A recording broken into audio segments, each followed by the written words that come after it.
Welcome back, everyone, to our final explainer in this series, Anunnaki Chapter 6, The Mesopotamian Miracle. We've dug into some pretty incredible concepts from the ancient world recently, but today, we're putting all the pieces together. Before we dive in, I want you to just set a picture in your mind for a second. Imagine standing there, looking out over the ancient ruins of Uruk right as the sun comes up. The wind is just kind of blowing quietly across these massive weathered stones. And in that quiet moment, it feels like thousands of years of human history are just flashing by in the blink of an eye. It's a seriously awe-inspiring thought, isn't it? So, how did their stories actually make it to us? Tiny wedge-shaped marks pressed into clay. Think about that. These myths didn't survive because of some unstoppable army or impenetrable fortress walls. No, it was just words. It was literally everyday scribes sitting there pressing these tiny little symbols into wet clay with their bare hands. Hands belonging to regular people who, never in a million years would have guessed that we'd be sitting here reading their thoughts millennia later. More than 5,000 years have passed since those first Sumerian scribes got to work. 5,000 years. To put that into perspective, that is a staggering, almost incomprehensible amount of time. The towering cities they built from the ground up, mostly just ruins now. Their all-powerful kings have been dust for millennia. Even the language they actually spoke felt totally silent thousands of years ago. Yet somehow, against all odds, their stories completely outlived them. All right, moving into Section 1, Voices from the Clay. We live in a time where the Anunnaki have morphed into these massive internet legends, right? There are theories everywhere. But we have to remember, for the ancient people of Mesopotamia, these figures were absolutely not internet folklore. To them, the Anunnaki were just part of their everyday reality. You've got to remember, the ancient Mesopotamians lived in a highly unpredictable world. It was chaotic. They desperately needed a framework to make sense of everything around them.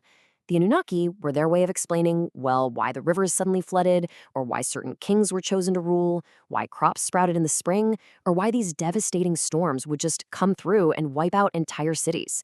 So the takeaway here is that these myths brought order to the chaos. Honestly, they tell us a lot less about the supernatural and a whole lot more about early human psychology and how we first started wrapping our heads around nature. In fact, they use these exact stories to wrestle with the same big existential questions we still ask today. Questions like, why are we actually here? Who created us? What happens after we die?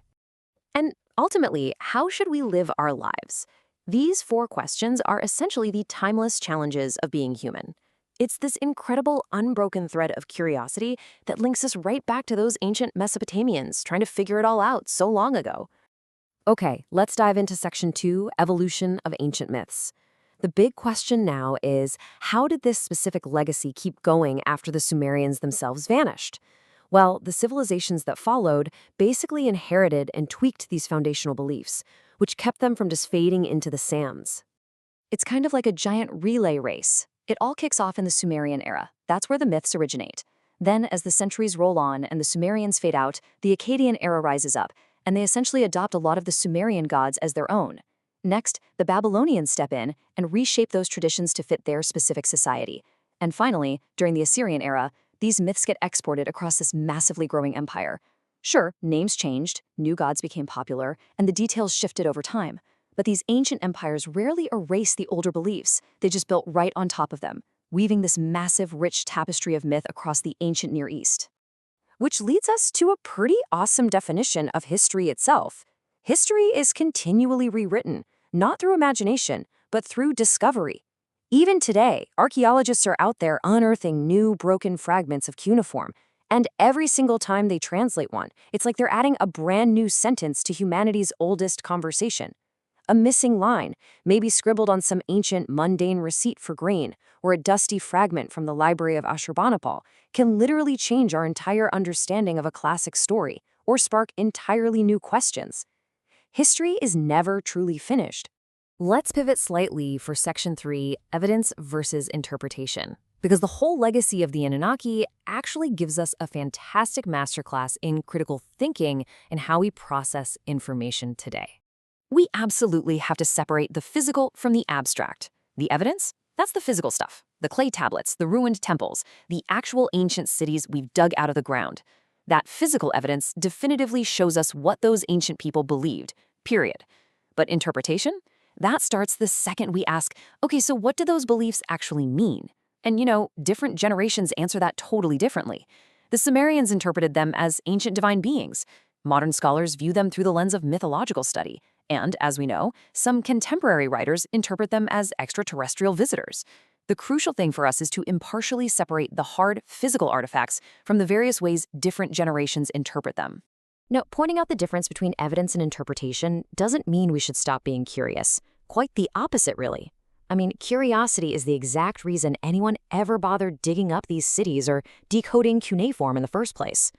But, and this is a big but, that curiosity has to be paired with hard evidence. Our sense of wonder needs to go hand in hand with critical thinking. And our biggest questions must be backed by careful, rigorous research.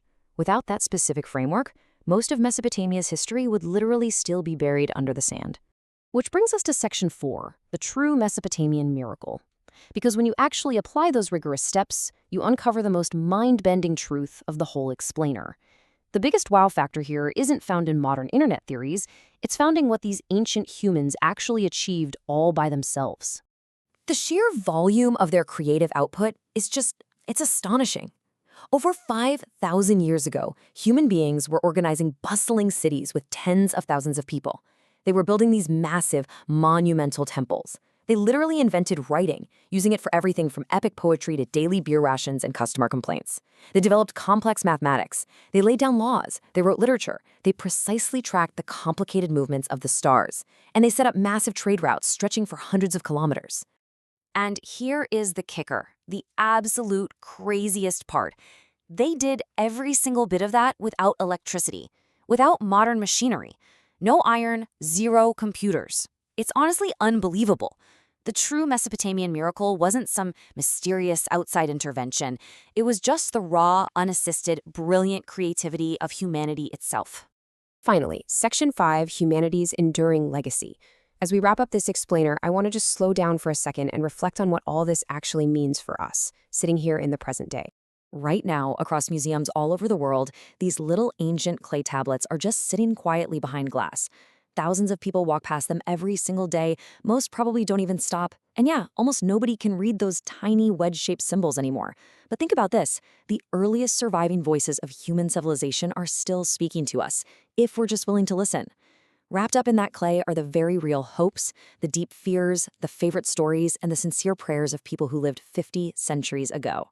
And look, regardless of what you or I or anyone else personally believes about the Anunnaki, gods, myths, or something else entirely, one thing is absolutely beyond dispute.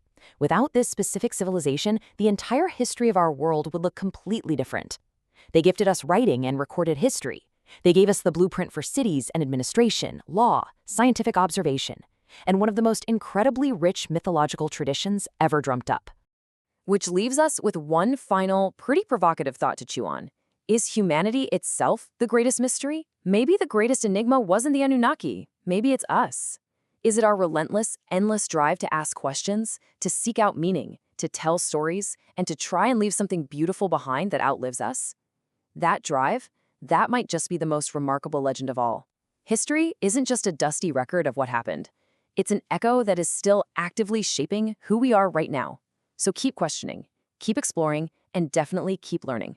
Thanks so much for joining me on this explainer, and I'll catch you next time.